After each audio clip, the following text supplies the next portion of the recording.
So when I'm walking through Jerusalem and you see, and they say these are the Muslim quarters, this is where the Muslims are allowed to live, that doesn't feel like a bastion of freedom to me. So I guess. Oh, I don't think it's where they're allowed to live in Jerusalem. I think it's that there's an Armenian quarter. It's not saying the Armenians can only live here. It's that there are communities, just like there's a Jewish community in Jersey here, and there's a Muslim community in here. I don't think, to my understanding, it's not restrictions within Israel proper of where Israeli. I think it is where they have. I mean, at least that's what the rabbi who was taking me around. He said these are the Muslim quarters, so this is where the Muslims live, but he didn't say anything about legally saying they cannot live in other places within Israel proper. I mean, there's this. The larger discussion that's happening right now is whether or not having survived a Holocaust gives you the permission to commit a Holocaust. And for whatever reason, people have been, what I would say, milking the Holocaust narrative in the same way that Black Americans were milking the slavery narrative, and essentially saying, like, we lived through this and we survived this. And so now nobody can say that anything we do is wrong. And that's the big issue today, is that we have so many people that will not recognize that it is totally feasible that a Jewish person, and I'm speaking here about Bibi Netanyahu, could do something as horrific as what was done to the Jews throughout World War II or throughout history. But is that an accurate comparison? I'll tell you why I say that. As we know, I mean, whatever Dan Bilzerian wants people to believe, 6 million Jews were killed in the Holocaust. Another 6 million people were murdered by Hitler and the Nazis. The numbers of people being killed in Gaza are, in my view, have gone way beyond what is acceptable as a response to October the 7th. However, you're still talking about, at the moment, a death toll of under 50,000. There's no comparison in the amount of dead people compared to the Holocaust. So do you understand why? But it is a Holocaust, what's happening. Well, is it though? Yes. So, I think language is really important. I think language is really important as well, and that's people why say Holocaust, genocide. I think what's happening is a Holocaust. The burning bodies of the children that I'm seeing every day, and we spoke about this a little bit on my show, but I have recognized that the ability to see this stuff every day has transformed my opinion. Maybe the numbers wouldn't have gotten so high if people had spoken up when it was happening at the very beginning during World War II. And it's completely ridiculous to say, oh, well, this is happening because of Hamas. Let's be very clear. It is happening because the Israeli government will not stop bombing them, okay? So you had a very sympathetic audience all around the world, myself included, when October 7th happened. There was not a single person that should or could justify the terrorist acts that was enacted by Hamas. But the collective punishment that is being assigned to the Gazans, the Palestinians living in Gaza, is also unacceptable, and the entire world should condemn it, and it should be made to stop. And I do believe that a radical fringe has taken hold of Israel. In the Middle East, through the Houthis, through Hezbollah, through Hamas. I mean, that's widely accepted and recognized. They've done it widely accepted. Now, that's just kind of... Really? You don't think they have? Has been a terrorist state. Okay, Israel right now is imparting a genocide and a Holocaust on the Gazan people. So I'm really over this idea like somehow Israel has the moral high ground and we have to get behind them. I didn't say because that. we got to go after the bad guys. I wasn't saying that. But we have. Oh, hang on. Look, we can come to Gaza where I think we'll reach agreement about what Israel's government's been doing there in the last few months. But it's relevant. If you're going to call Iranians terrorists, if they right now had an open concentration camp where they were mass killing their own people, we would all be saying this is ridiculous. So it's rich to me that people are concerned about Iran having nukes. But I'm concerned about Israel, who won't even admit that they have nukes, having nukes, while at the same time they are executing a genocide and a Holocaust in Gaza that the world is watching. So who's the bigger terrorist is the question today. I would say as an American that if we're going to get behind a regime change, it should be in Israel first. So that would be my position. I think the position of a lot of people who are waking up to the fact that Zionism has brought us nothing but grief in America. Can you name one positive thing that Zionists have contributed to America? That us fighting these perpetual wars on behalf of Zionism has contributed to America? Wow. All right. Got to get into this, folks. Tonight, we need to have a real conversation, not a politically convenient one. While Candace Owens is busy pointing the finger at Israel, the data and the blood of our Christian brothers and sisters tells a different story. The truth is, Islamic extremism is the single biggest driver of Christian persecution worldwide. And we got the facts, we got the data, and the testimony to back it up. Let's get into this. This is Christian Conservative, your trusted source for bold, unfiltered news and analysis on the issues that matter most to Christian conservatives. I'm KJ, along with Michelle Talkington. How are you tonight, Michelle? Hey guys, I'm doing great out here in Maryland. We've got some storms, so if you see some lightning and thunder, and not just from our conversation about Candace Owens, you know what's happening in the background. Absolutely. Yes, indeed, folks. We have a lot to get into, from faith and family to politics and culture. We tackle the hard truths and stand firm on biblical principles. And tonight we are going to get into all of this that Candace Owens has talked about. And we have a big, huge rebuttal from Ayaan Hirsi Ali, because she pushes back on Candace Owens in a big way. So let's get into this. I want to start off by just talking about how Candace Owens has this misplaced focus. So she's come out as this, Catholic Christian woman, Christian conservative, Catholic conservative woman, yet and she's sort of like she wants to be the big, person to talk about all the persecution of Christians. And all she does is talk about Israel. When we know that Israel is not the main driver of the persecution of Christians worldwide. So why is Israel a scapegoat when millions of Christians are persecuted under Islamic regimes? What are your thoughts there, Michelle? I'm not sure any more than I'm sure of why and when Candace lost her way. For so many of us that listened and were excited to hear new voices in conservative movements or just common sense, and she built an amazing platform, so I won't discredit her on that, but she's lost it in a way that I am still shocked. I'm still saying, what in the world is wrong with you? What has happened? And you're right, KJ, to focus on Israel for whatever reason right now, she's got, it seems like, a deep-seated almost hatred for the Israeli leadership right now. We know she talks about Benjamin Netanyahu not just once, but I've heard her several times. And you are correct that I believe it is displaced. But we know in her behavior in the past, when she is focused on one topic, she doesn't stop. So she is a bulldog in that context. And I think she's just latched onto this, but it's the wrong bone. She is latching onto the wrong thing. She's not looking to the data. I would love to see and hear what videos she's getting. She mentions all of the videos that she sees, all of the clips that she sees. I would like to see what those are that she sees. And frankly, just the size of Israel, just the size of the Jewish people in the entire world, the Hamas and Islam and Muslims outnumber them. I don't know. It's got to be 10 to 1, 20 to 1, 100 to 1. It's so many more. So to think that we're once again focusing on this one small nation, and she just can't let it go. It's sad. It's misplaced. I'm all for highlighting the persecution of Christians. And that is true, KJ. And you're right. We have the numbers and the facts. We are persecuted in ridiculous numbers that no one talks about. Candace right now, I pray she backs down from this. I don't know that she is, but it's sad. And you don't have to agree with the leadership. I've said it a million times. You don't have to agree with the leader of a nation to support the nation itself. So maybe she needs to do a little bit more reading and maybe come to a deeper relationship with Christ and maybe do some, more living in her Christian body and beliefs before she keeps down this path. Yeah. We have some super chatters here, folks. Thank you all so much. Starting off with, of course, Kung Fu CJ. All right, where was that super? Here we go.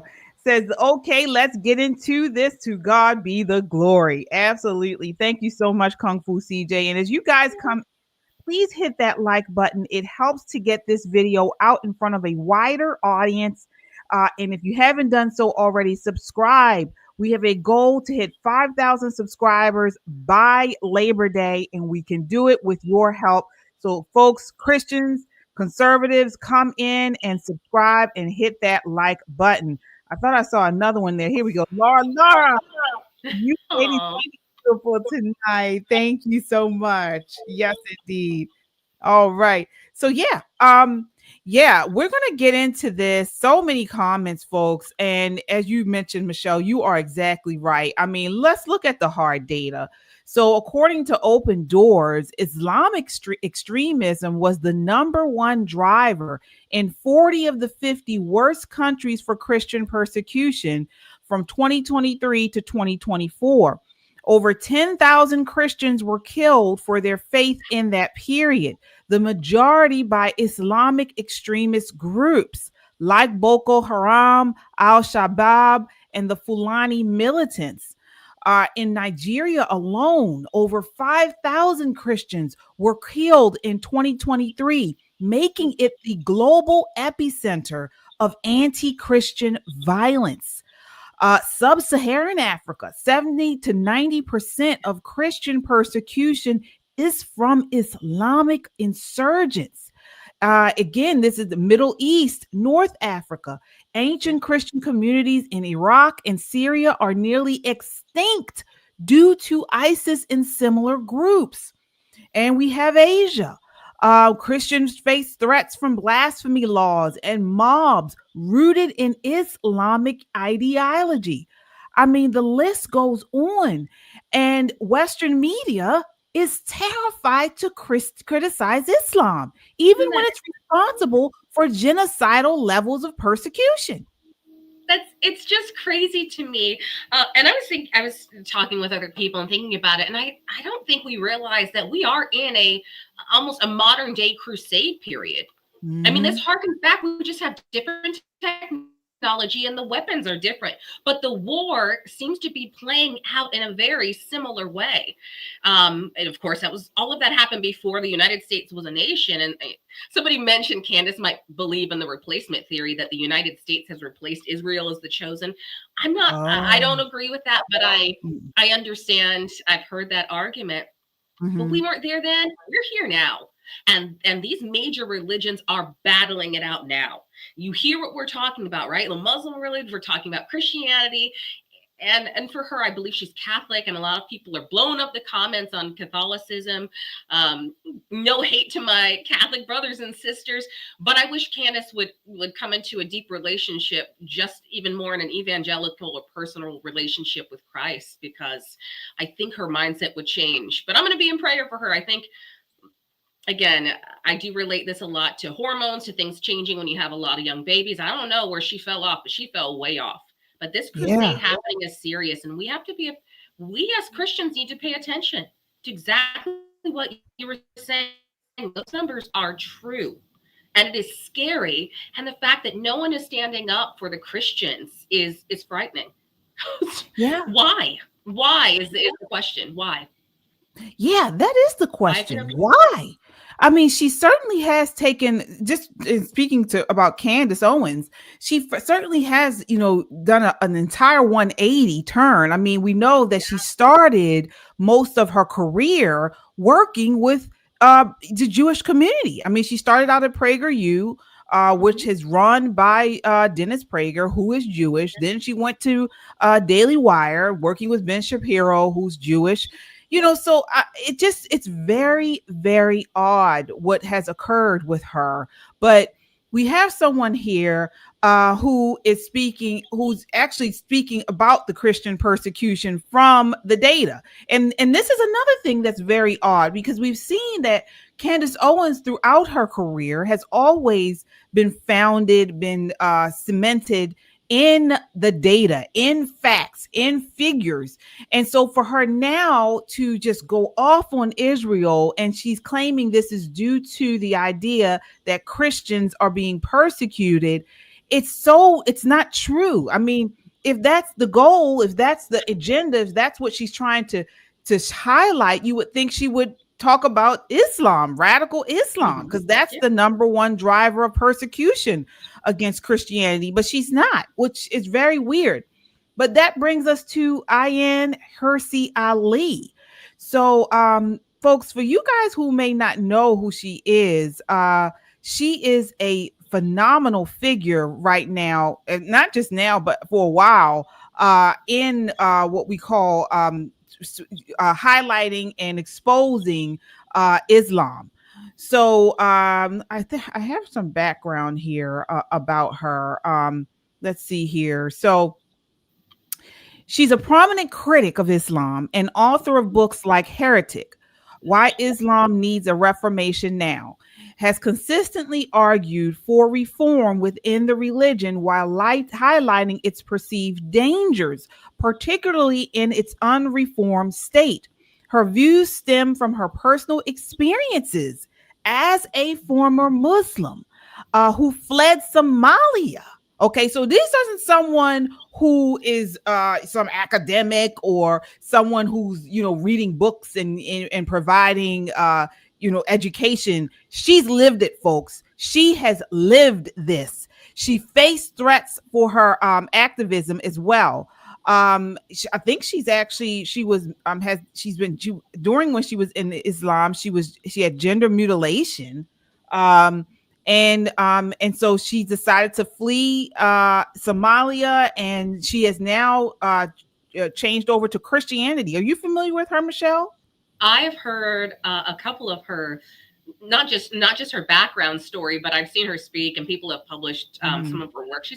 She's great, and I appreciate the way that she attacks and exposes the truth about Islam. She is bold, but she's educated, and when you've lived it, that's the best testimony. So I appreciate the work that she's continuing to do on college campuses. It doesn't matter where, but she is bold. Yeah. Oh yeah. And as you mentioned, she's lived it, and she's a bold defender of Christianity. Now, she was an atheist previously, and then she did what do you call it? Change to Christianity, and now has accepted Christianity. Yeah. Yes, she has. So here she is. Here I have it here. Yes. So she born in November 13th, 1969 in Somalia. She grew up in a devout Muslim family that faced political persecution, leading to her family's exile across Saudi Arabia, Ethiopia, and Kenya.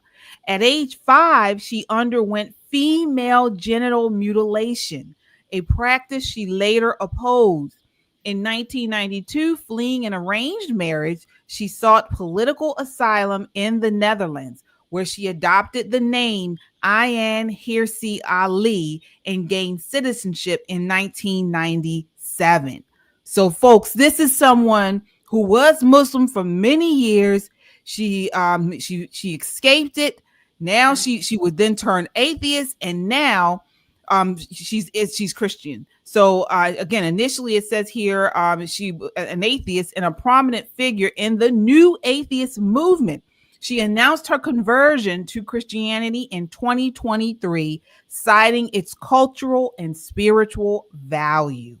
Okay, so we got Candace Owens, who's out here pushing this hatred of Israel.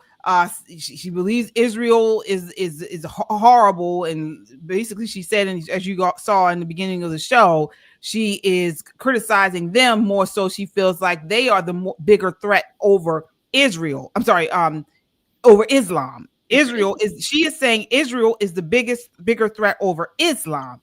And we know for the data does not match that contention made by Candace Owens. So here is Miss Ali giving some insight on why she believes Islamists are using our own values against us. This is clip 3. Take a look here. Islamophobia is a made-up word. It's made up by a political movement that wants to exploit and capitalize on white guilt to achieve its end goal, which is the revival of the caliphate. And the revival of the caliphate is to convert all of us into Islam, whether we like it or not. Those of us who refuse to do that, we will surely be beheaded. I'm sure I'm on top. I wish that at some point, someone here could start a lecture series on subversion, on active measures, on asymmetric warfare. That would get you interested in what it is that the Islamists are doing and how they've become so successful. They're exploiting principles like freedom of speech, freedom of religion, freedom of association, and so on. We've got to understand that, and we've got to become really creative in finding a way of preserving our principles. I don't want to give up on the freedom of speech, but on the other hand, on beating the Islamists at their game. Is there room for compromise between principles?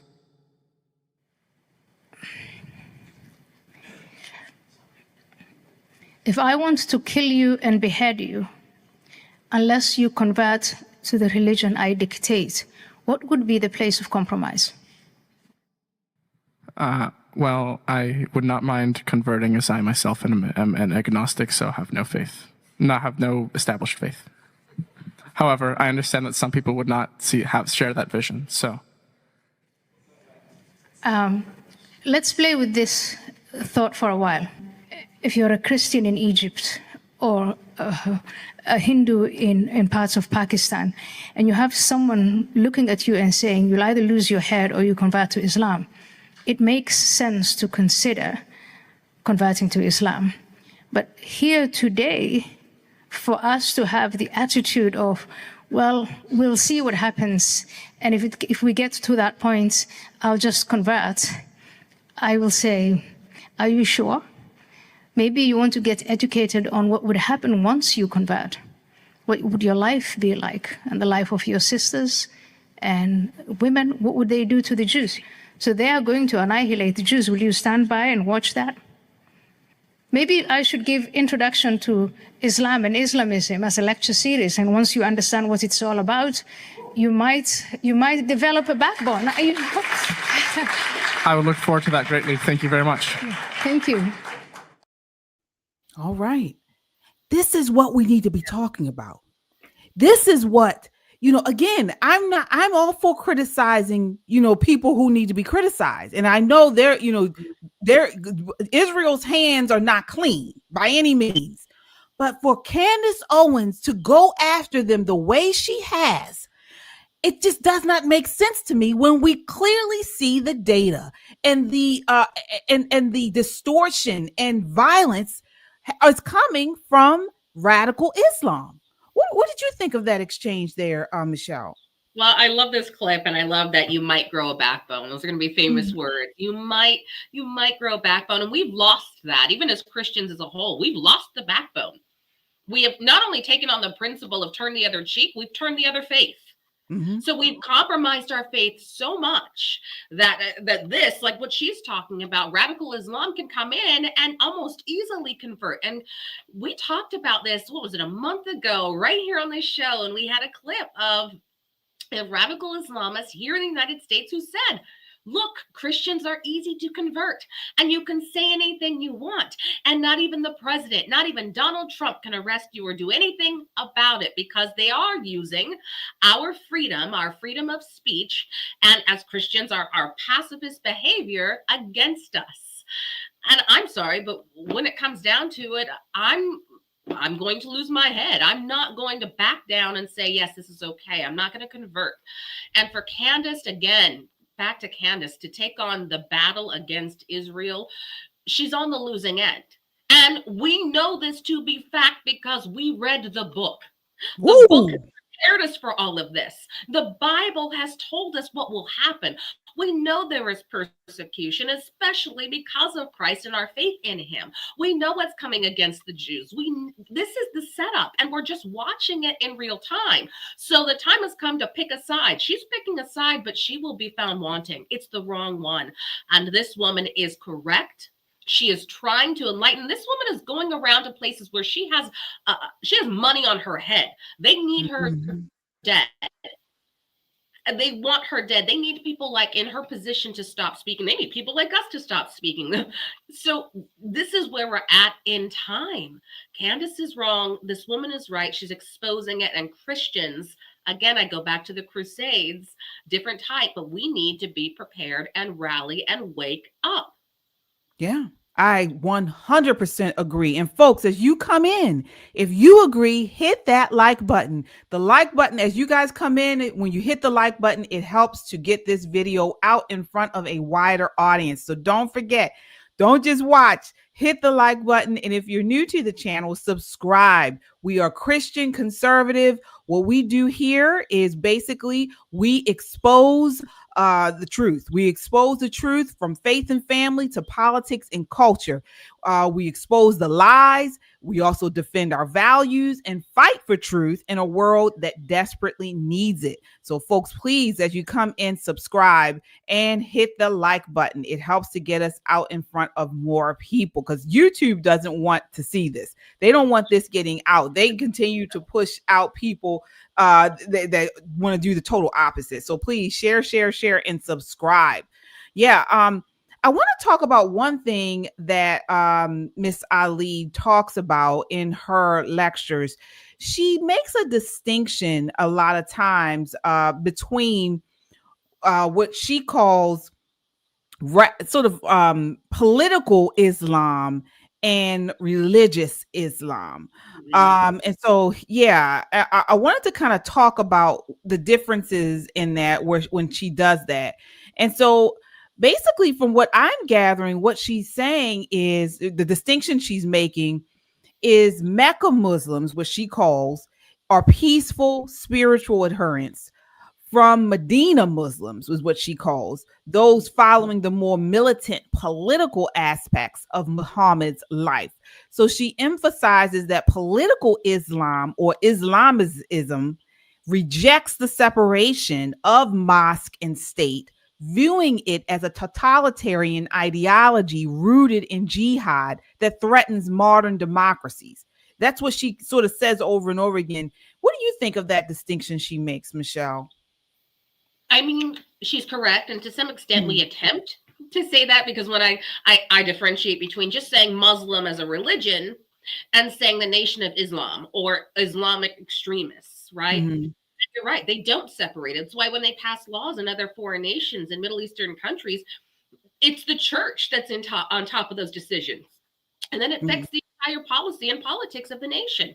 And it is dangerous and it is scary. Here in the United States, we get so confused because the left likes to pin Christians as the extremists that are going to change your lives and force you to do something. We're going to force you to go to church. Christians do not force you to do anything. We just happen to be a nation founded on Christian biblical principles. And there happens to be Christian leaders within Congress, within the Senate. There is a difference. Christians or Christian religion does not run the nation. But she is correct. The extreme Islamic religion can run an entire nation.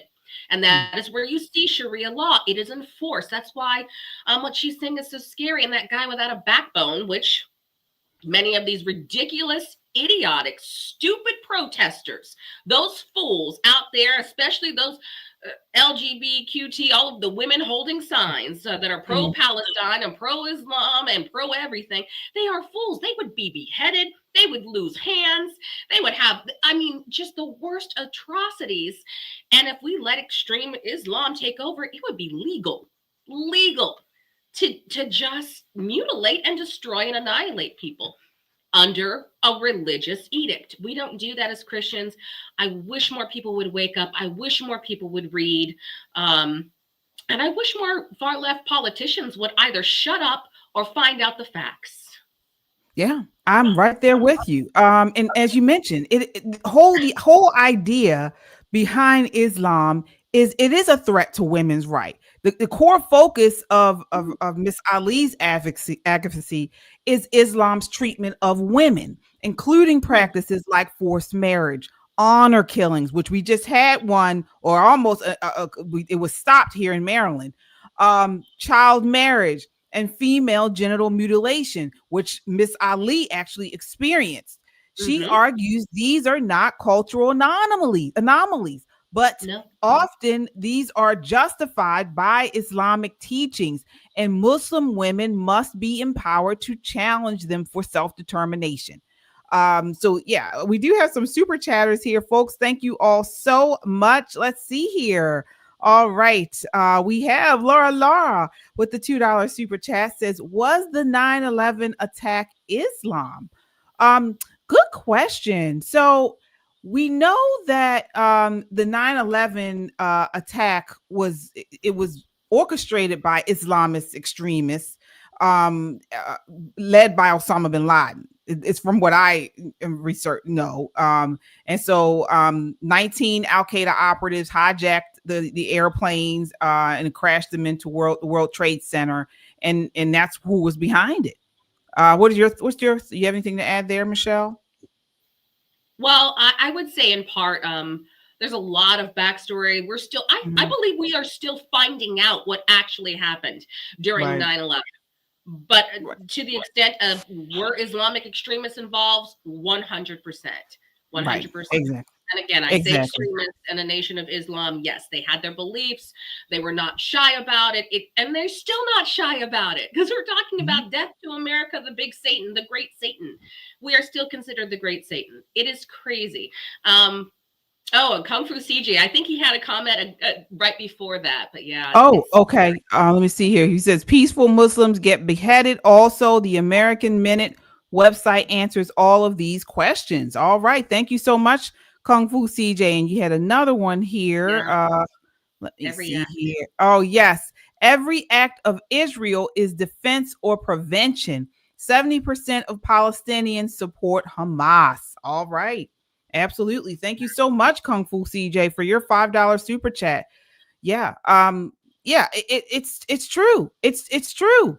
And this is why, again, going back to Candace Owens, I just don't understand her infatuation with the state of Israel. I really don't. Do you think, Michelle, she's ignoring the facts about Islamic extremism?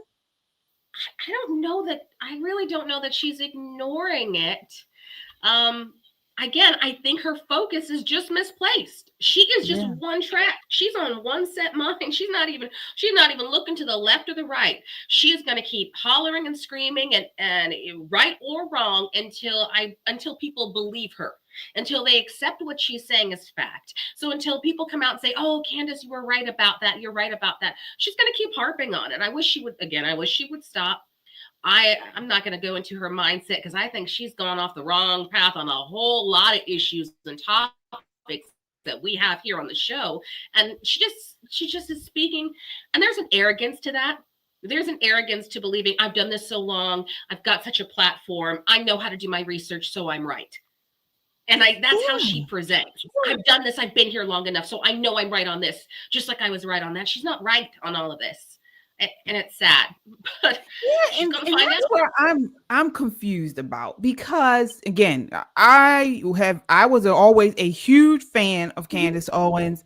I think she's done so much to the conservative movement, particularly just making it making the points and conservatism more broadly and widely known. So, especially when you're talking about culture and things, they weren't talking about all this like on the blogs, the cultural blogs and things like that before Candace Owens really hit the scene. But with this, to me, I'm sort of like on the line with her, because one thing you can't take, she's very intelligent. And she has always been right on with the data and the facts. So for me to say that she doesn't know this stuff, she doesn't know that the data shows that radical Islam is the number one driver of persecution against Christians, that just doesn't jive. She has to know that. So if she knows that, and she continues to push this really just rabid attack on Israel as the main driver, then it says, well, has she been compromised? That's the only thing I can go to, because she's a smart, intelligent person. And so then it's like, so is she being paid to push this other narrative? Because it's just like, I know she's smart, and she's too smart not to know that what she's saying, it doesn't make sense if she's pushing the idea of, if she wants to highlight Christian persecution. So if she's too smart and she knows that this stuff is not true, then on the other hand, it would have to be she's being controlled. She's being manipulated. I wouldn't even say manipulated. Is she being paid? I don't know that she's being paid, but I'm going to say this. I was, and I am, I consider myself intelligent. A lot of people, right. Okay, Michelle has got it kind of together, intelligent. But I thought I was intelligent when I was following CNN. Oh. I thought I was smart when I was watching MSNBC, and I turned it on in the background. And I was listening to it. I thought I was smart when I was listening to our local news channels and KJ here in Maryland or in Baltimore. We know that we are inundated with far left, even in our local news. All of the stories are geared towards Democrat ideology or policies. You don't get a lot of conservative viewpoints ever in our local news stations. So I believed that until I woke up, until I found OAN. It was like One American News Station. I just started listening and watching to other clips because something clicked. And I said, something's not right here. And I think maybe the opposite is happening with Candace.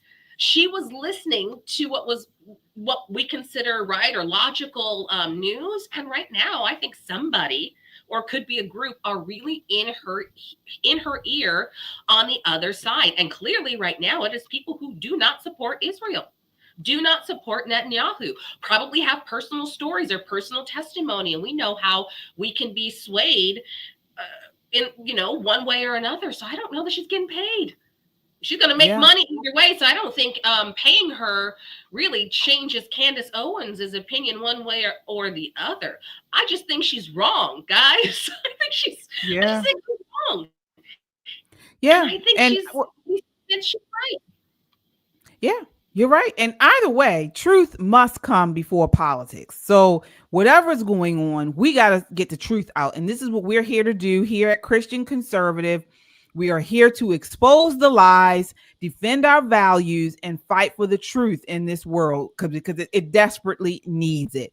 And so this is what we do. So as you guys come in, we have almost 100 people watching. Please hit that like button. Hit the like button. It really helps to get our video out in front of the masses, and we appreciate your support. We have a goal to hit 5,000 subscribers by Labor Day. We need your help. So as you guys come in, please hit that like button and subscribe. If we are your tribe, your people, if you are a child of the kingdom, if you're a daughter of the kingdom, a son of the kingdom, as we call ourselves, we are all brothers and sisters in Christ. If maybe you're not Christian, maybe you but you do believe in the values of biblical values and faith and freedom, you're still in the right place. So hit that subscribe button. All right. So yeah, I want to talk more about this Christian persecution because I don't think it's talked about enough. I don't think that's one thing I will agree with Candace Owens. Now, I don't agree with her take on Israel, but I will say Christian persecution is not talked about enough. And one place where it's not talked about enough is China. So China has an estimated 96.7 million Christians, making it one of the largest Christian populations globally. I didn't know that until I was doing my research today. But it ranks 15th on the 2025 World Watch list for persecution, indicating high levels of discrimination and restrictions. So despite rapid growth in underground churches, life as a Christian in China is marked by tension between faith practice and state control, with the Chinese Communist Party viewing unregulated religion as a threat. And we talk about this a lot here about how Marxists hate Christians because we don't believe government is our God. We have one God through his son, Jesus Christ. And so they know they can't manipulate us in that way. And so this is why they hate Christianity. Same with communism. But take a look at this next clip. This is a Chinese woman talking about what it's like to live in China as a Christian. And folks, you're going to be very surprised. Here she is. Take a look here. This is clip 1. It's not illegal to be a Christian in China, but it's a catch-22 situation for Christians who want to worship God in a church.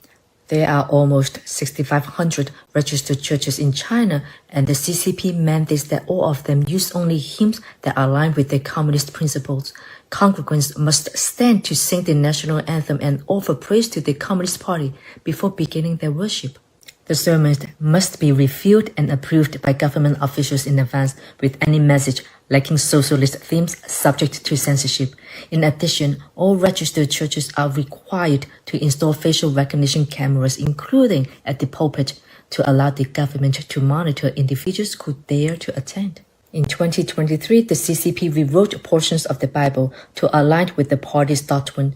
In the Gospel of John, where Jesus tells the crowd, "Let he who is without sin cast the first stone," the CCP's version twists the narrative. Jesus himself stones the woman to death to underscore the party's message of zero tolerance for crime. Since 2018, the Bible has been available only in government-controlled churches, which raises a haunting question. If these are the only places the Bible is legally available, and those Bibles are altered, do Christians in China now have access only to the CCP's version of Scripture? So here is the catch-22.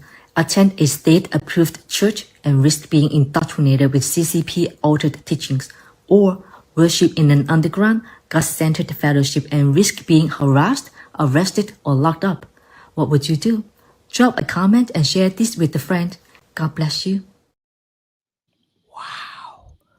Oh my Lord. Folks, tonight, pray for these people. Pray for the persecuted Bible believers all over the world. We must do this. We must keep them in prayer. Pray for their safety. Pray for their strength. Pray for their endurance. And guess what? These are places we are in God's, we have God's favor right now, and are blessed that we are not experiencing this yet. Michelle, what are your thoughts on that exchange? I mean, we are spoiled Christians here. We take a lot for granted. And I've heard this for years. And I have a lot of friends, personal friends, and people that have worked with my kids as their tutors that are from China, that are from communist regime. And I'm just going to say that one, communism is evil. It is evil. It's never worked. It will never work. And I believe the CCP is just demonic. It is run by demonic entities.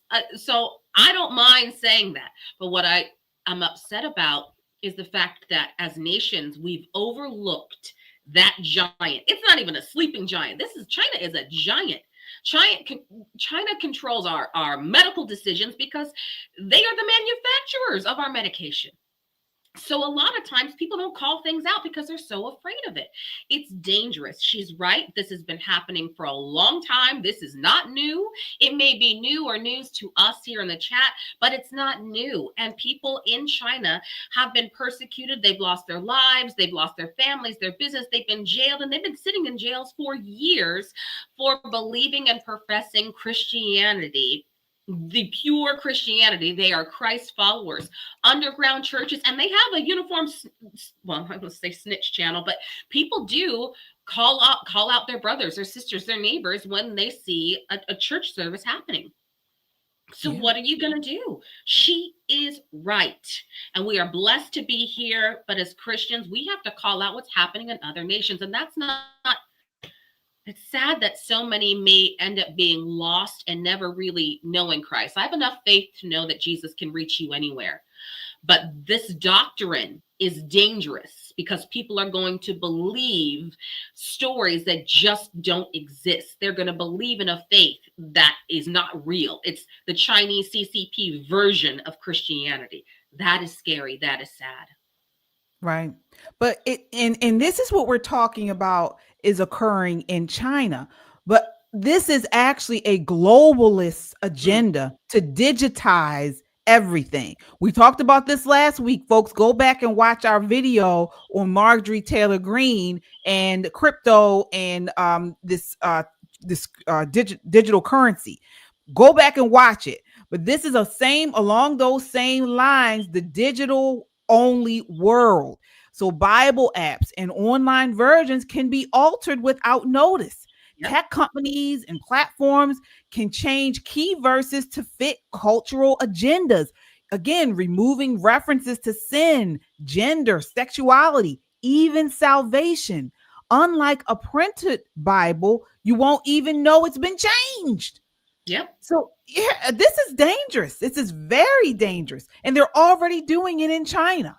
They're already doing it. Can you imagine how she said, you have to go to these churches where you get your digital facial recognition and you can't worship like you want to worship. I mean, the spaces are, you're under ideological pressure to prioritize CCP loyalty over faith. I mean, how many of us would stand against that in threats of our liberty and our life?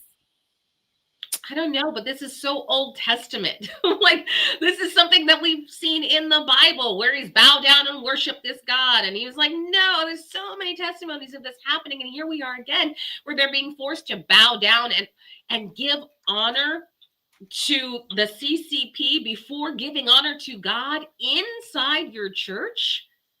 Wow. Again, we just don't realize how blessed we are in this nation to be able to worship freely, to be able to, in spirit and in truth. And they're not allowed to do that. And they're being watched, which is why they go underground. They attend these services. And I'm sure they find, I'm sure because I know, in speaking to people that have survived and made it here to the United States, where they find other believers, like-minded believers within the church, and then they bring them to the true knowledge of Christ and show them real Bibles. Because we have missionaries that are in there right now supplying real, true Bibles illegally. We know that. We know that the people that are supplying them and giving them out come up missing. We have all these people on the left saying our ICE members are unaliving and people are coming up missing. No, people are getting sent back. In China, people are coming up missing for having a Holy Bible, for having a King James unaltered Bible in their hands. They are in prison. Their families are in prison, and could be worse. So it's been happening, and it's happening in African nations. It's happening in other European nations. This is not new overseas. It's not only China. We just don't hear about it. They suppress those stories. They don't want you to know that that's happening. And really, that is part of the attack on Christianity. They don't even want you to know that Christians are being persecuted here in the United States. They don't want you to do anything about it. And there is a hatred for Christians. Yeah. And taking it back to Miss Ali that we were talking about, she talks about how even like Islam poses a danger to the West. So she views Islam as incompatible with Western values like free speech, secularism, and individualism. And she warns that unchecked immigration, as we've spoken about on this show, and multiculturalism allow dawah, which is Islamic proselytizing, to undermine Western societies, potentially leading to submission or conflict. And advocates for confronting it ideologically rather militarily. So I mean, this is, folks, we got to continue to push back against this. Here she is again in this next clip, taking on CNN. I mean, now this is an older clip, but she is going at CNN over Islam and the values, radical Islam, I should say, and the values that it represents. Let me see here. What clip is that? This is clip 5. All right, here we go.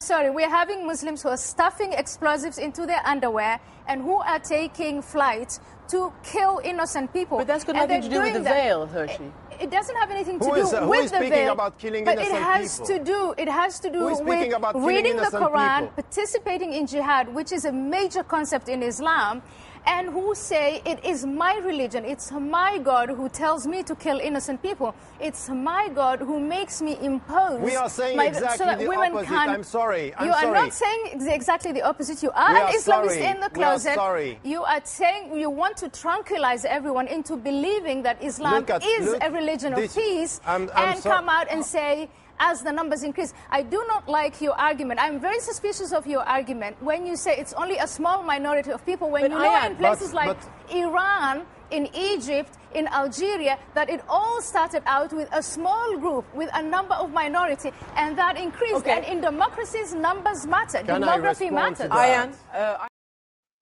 wow, she's a firecracker. Yes, indeed. What do you think of that, Michelle? I love her. I loved that argument. I love that what she said, what we are facing right now in democracies or republics, numbers matter. The numbers do matter, which is why I believe this illegal immigration was allowed to happen, because the census is important, because winning seats, getting more congressional districts and more congressmen and women in office based on illegal aliens was important to the Democrat Party. They did it intentionally, and she's right. And what's dangerous about that is we're not just talking about illegal aliens, we're talking about tens of thousands and maybe even over 1 million that are radicalized in one religion or another. We don't even talk about the fact that tens of thousands military-aged Chinese men came here.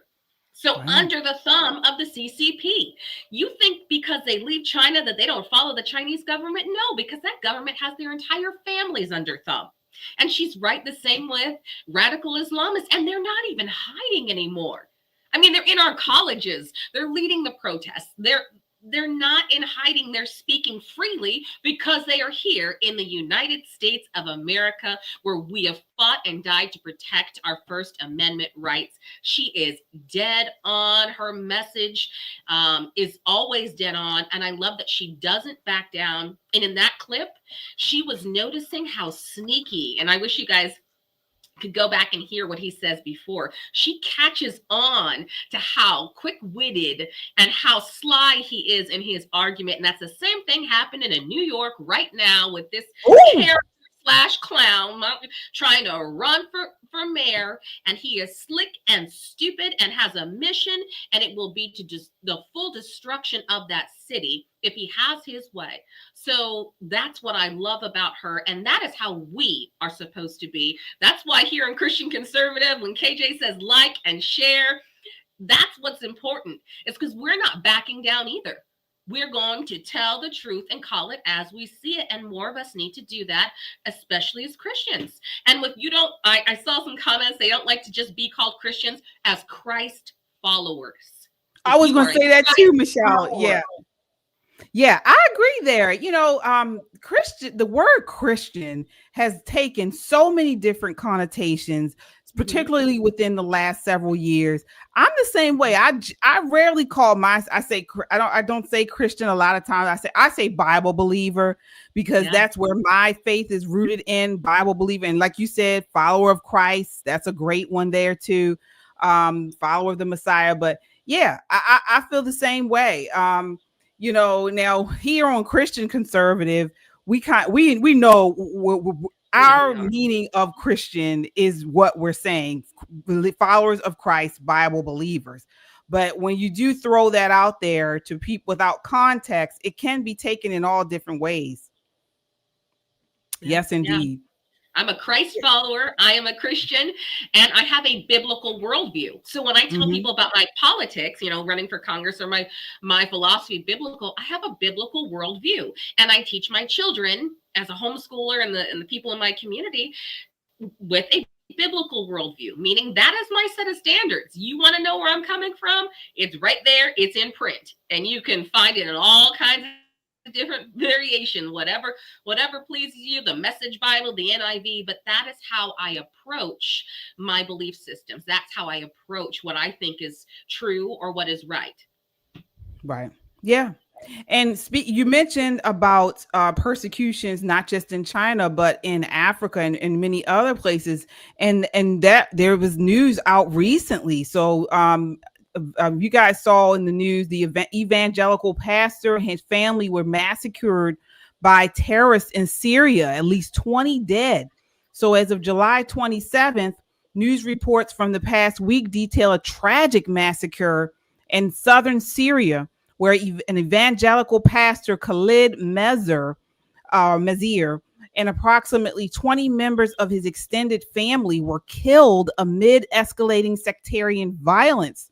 The incident occurred over the weekend of July 19th through 20th and has been described by church officials and U.S. evangelical leaders as a targeted terrorist attack on Christians. So this is just this couple days ago, like a week or so ago. And we're seeing 5 days ago. It's devastating. They don't want to talk about it, but overseas Christians are easy targets. One, right, because we all know what happens when there's a revival. Mm-hmm. We all know what happens when you are passionate about your beliefs in Christ. You're not going to back down, right? You're going to be excited. You're going to spread the word. And this man stood with his family, and he had a Bible. So it's not just a targeted attack, but when you are caught up in warring nations, and we see how President Trump is going all over the place and settling these disputes, well, Christians are an easy target, because they're helping. A lot of Christians that set up overseas are going to take in funds, are going to take in food. They're actually going to feed and help people that are in need in their areas. They're not going to back down. And so, and they're firm in their beliefs. And again, I go back to Christians overseas have, I hate to say a stronger faith, but I believe they do. Because they have to. They are actually willing to die. They are willing to lay down their lives for this. And unfortunately, this man and his family, he was willing to lay down his life. And unfortunately, terrorists took it. And we aren't talking about it. We are a Christian conservative, but where are the other Christian organizations calling this out? Where are they saying, look, 20 Christians were killed, one man's family, for standing up for the gospel and doing what was right in his area, in his city? Where are they doing that? And it's not headline news. It never is. And it's sad. It never is. And I hope we keep these stories coming up so that at least here we're talking about it, because it's important. Right. And also, and this is something, now, I didn't see Candace say anything about that strike in Syria, but she did make a huge statement regarding on Israel, the IDF recent strike on a Christian church. So I believe it was July 17th. Recent reports detail an IDF investigation into a July 17th strike on a Holy Family parish in Gaza City, the only Catholic church in the Gaza Strip, which killed 3 elderly civilians and injured 9 to 10 others, including the parish priest, Father Gabriel Romanelli. The church, sheltering displaced elderly and children amid the ongoing Israel-Hamas conflict, was hit by at least one mortar round, causing significant structural damage. Now, the IDF concluded the incident was accidental, attributing it to an errant mortar round that veered off course or deviation of munitions. So they have since apologized for the strike. What's your take on that, Michelle? I mean, I appreciate that they came out and said something about it. It's going to be sad no matter what. Right. And again, it goes down to Christian churches. They're going to be set up, and they're going to do, for the most part, especially overseas, they're doing the right thing. They're trying to help. And when you're in an active war zone, like I just said about the previous story with the dad and who was leading a church, essentially a pastor or preacher in the church, and his family, this is a casualty of war. But the problem is it's a casualty that goes unnoticed and unspoken because it's a Christian casualty. And that's where I get upset. It's that it's a Christian casualty, and they were not in that particular instance we just discussed. It should not have happened. These mistakes are going to continue to happen, though, especially in this as this Gaza conflict continues. Yeah, very sad. Prayers go out to those families and those that were lost. Absolutely. In the same way, I mean, it doesn't make sense for them to do this as far as Israel to have struck this intentionally, as some are saying, particularly, Candace Owens and the rest of them.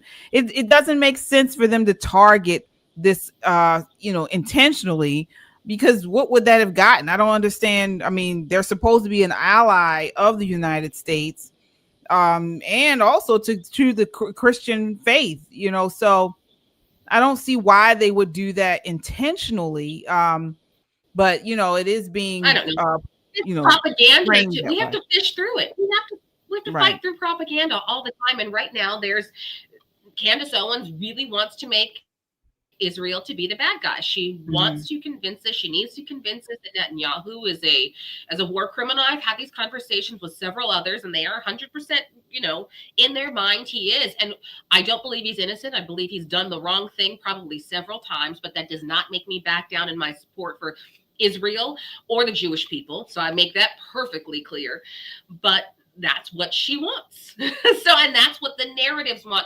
And that's what fuels these free Palestinian or free Palestine protests here in the United States. That serves for them to be the bad guy. They need Israel to be the bad. They need this teeny tiny blip on the map to be the bad guy so bad. Again, I go back to just studying geography. If people just looked at the map and saw how big Israel is compared to Iran, it's laughable. It is laughable to think that we are worried and concerned about Iran and the Iranian people. It's like, if they compare it to how small Israel is. Again, that's because we wrestle not against flesh and blood, but against principalities. And these battles are coming, and these battles are going to happen, and these battles are biblical. And to some extent, we will have to, for Christians who know the book, will have to know when it is God and him saying, this is in my timing. Right. That's why I always pray for God's discernment. I pray that, you know, the spirit of discernment always is upon us, and keep us on a righteous path and protect us from evil seen and unseen. I pray that prayer for all of my family and friends, all of you in the chat tonight that are Bible believers. We have to continue to pray for one another, keep each other lifted up in prayer, because we are dealing with evil times, folks. And those who, you know, may have, you know, started out as Bible believers, unfortunately are going that we will see some change. We will. And we know this is what the Bible talks about. We have to be ready, and we have to have a firm foundation in our word. We have to continue to have a close relationship with God, with Christ, and continue to pray. And that takes me to this next story. Out this weekend, what a peaceful evening at Walmart turned into a nightmare. 11 innocent people stabbed by a deranged man with a knife. But it could have been much worse if not for a hero with a legally concealed firearm. A former Marine, Derek Perry, drew his weapon and held the attacker at gunpoint until police arrived. All right. This story pretty much exposes so much the dangers of soft on crime policies, the importance of the Second Amendment, and of course, the spiritual rot in our system, in our society, that's turning these areas into war zones. Take a look at this next clip of this transpiring. This is clip 4. Drop it! Throw the knife that way! Throw it away! Throw it away! Hey, he hasn't dropped it. Put it down! Walk back. Okay, I'm responsible. I don't care. Lay down! You better get the fucking down. Nope. Wow. So again, that was in Traverse City, Michigan, at a Walmart Supercenter. How many of us would have been doing? I've been at the store this weekend. How many of us have been at Walmart, Target, grocery store? You never would think somebody with a knife would be out randomly stabbing and attacking people. Michelle, what are your thoughts on this? One, for the people, again, this just happened. So praying for those families and all of those who were injured by this lunatic. And again, I see people that are doing that, and I just think of Legion. I think of how much is in their head, what is happening to make them act out this way. So it's like a twofold. Here, we have allowed criminals to run rampant. We'd allowed crazy people to be out on the streets. We don't keep them locked up like we should. And I mean, I don't care if they're in prison. I don't care if they're in an insane asylum, in regular jail, wherever, lock them up. Because we're going to find out what this guy's criminal history is, or if he has psychosis in his background, whatever it is, he shouldn't have been there. And so I'm not shocked. I'm not surprised. This happened in my area a year and a half, 2 years ago. My daughter actually had somebody run into her business. It was a Lowe's with a knife, having just stabbed somebody in the IHOP. This is just here in Southern Maryland, little town. So yes, I'm actually not. When I saw this, I was like, well, this just happened in my area. Somebody stabbed somebody in IHOP, ran into the Lowe's carrying the knife. My daughter found the knife where he threw it. This is a true story. So these things happen. It's just sad that they happen, because I believe a lot of this is preventable. But praise God for the man who knew his Second Amendment, First Amendment. He knew his rights.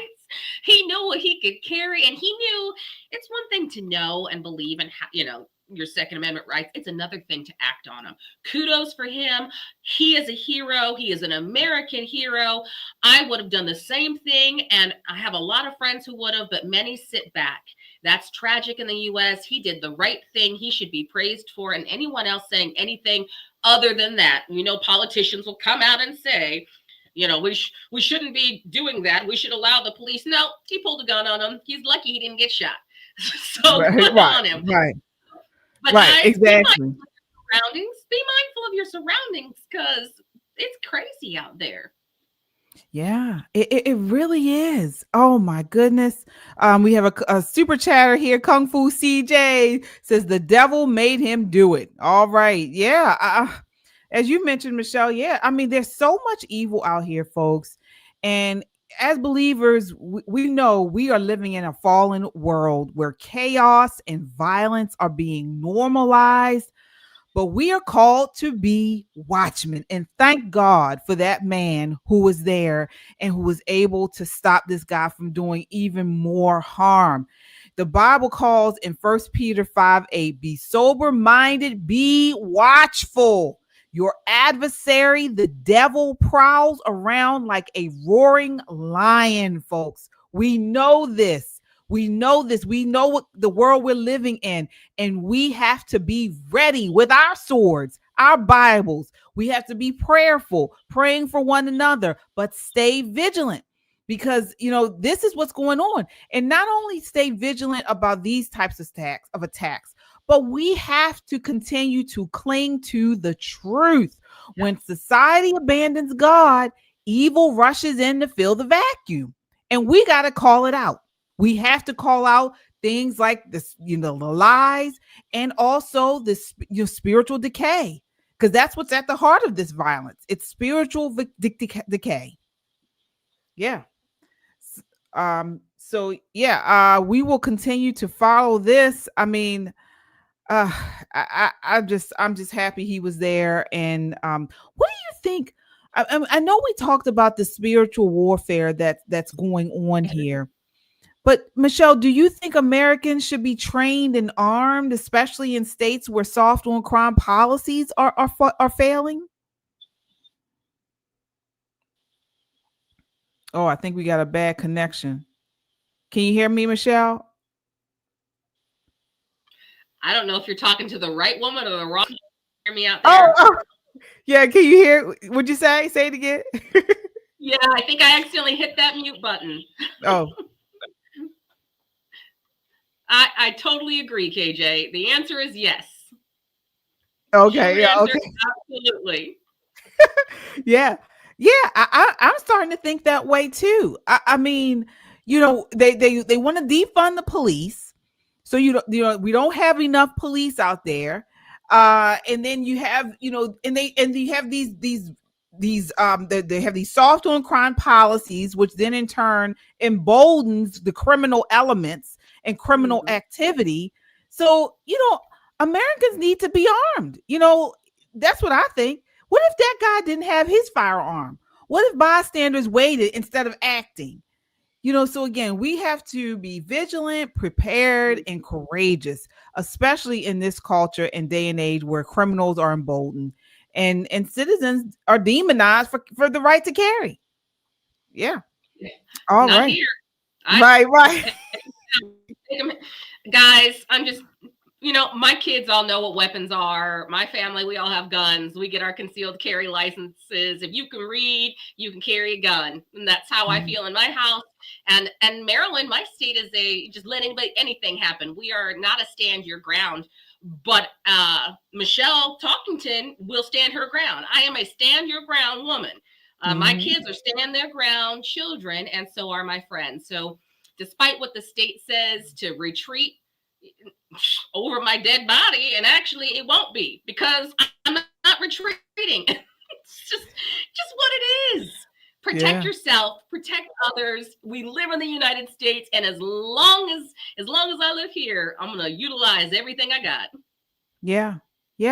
And even if you are, because I know some people are kind of leery of firearms. And so if you're that type of person, they actually have those stun guns. Yeah. And because Glenn Beck talks about it on his show all the time. They advertise, it looks almost like a gun, but it stuns, it shocks people, I believe. And so that's a non-violent way. If you kind of, antsy about, firearms and things, it's a great way to do it. You got to protect yourself. You got to.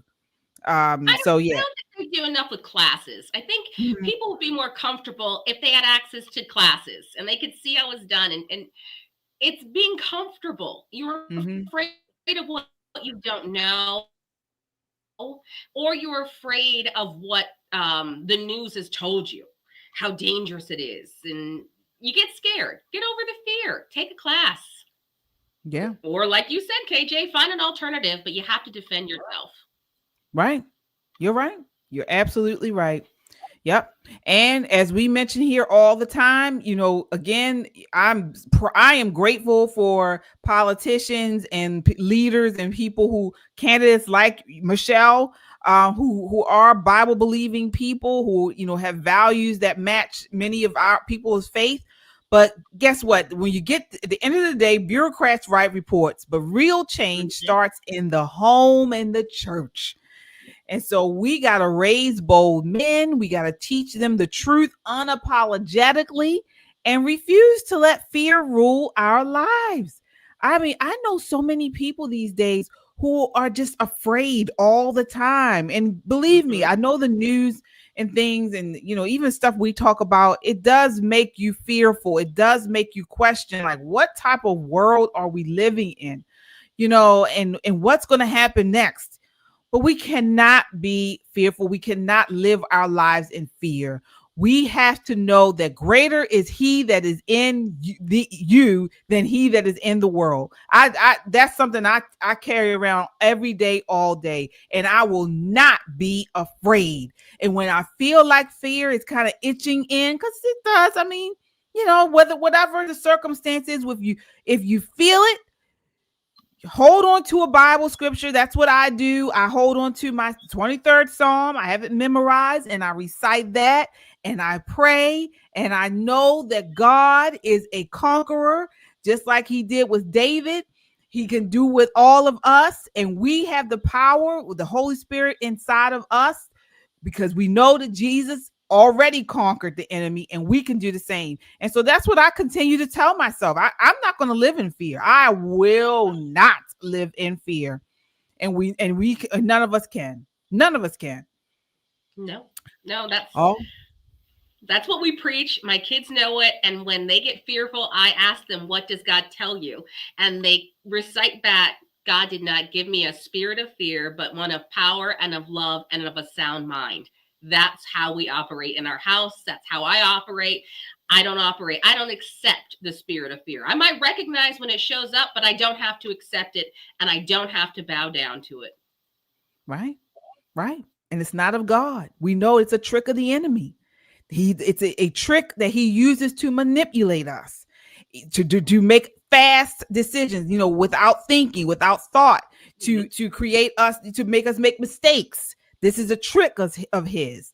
to depress us, to put depression on us and just all types of emotional and collapse. This is what he does. Because most times when you make a decision out of fear, it's generally the wrong decision.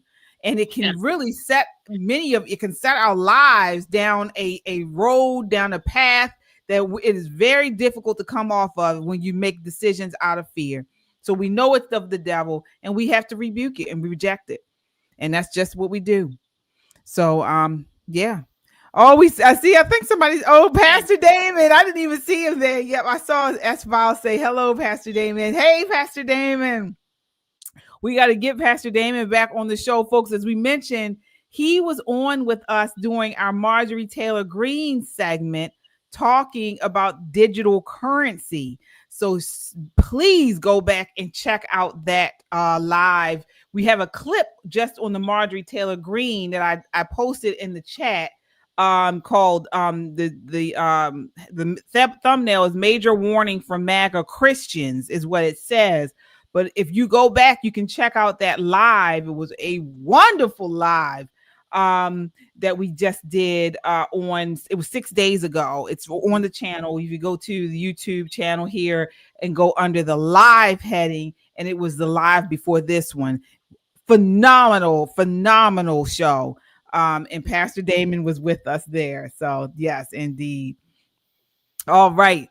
So we are at the end of our time, folks. Thank you all so much for hanging in with us. Michelle, what are your final thoughts for the audience tonight?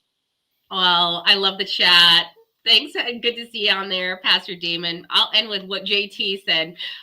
We used to talk about Christian soldiers. And he says, maybe we should bring that. Yeah. I think onward, Christian soldiers. I loved the song that we used to sing about it. That's where I'm at right now. We need to pray for the peace of Israel, continue to pray, but know we are in a fallen world. So be prepared. Onward, Christian soldiers. Yeah. Yep, you are exactly right. You're exactly right. And folks, you can find us. We will be back on Thursday. All right. So Thursday, we will be back at 9 p.m. same time right here on Christian Conservative. If you are just coming in, please hit that like button. We really need you to do that. It helps to get this video out in front of a wider audience, and subscribe. Our goal is to hit 5,000 subscribers by the end of by Labor Day weekend. And so we certainly need your help. All right. So definitely do that. Subscribe and hit that like button as you watch this broadcast. Also share it on your social media. Send it in a text message or in a DM. That helps to get more people involved as well. All right. So that does it for us tonight, folks. If you were blessed by this conversation, again, make sure to hit that like button and subscribe. We're here to stand on truth, speak life, and fight for faith and family. Until next time, keep your eyes on Christ, your heart rooted in truth, and your voice unshaken. God bless.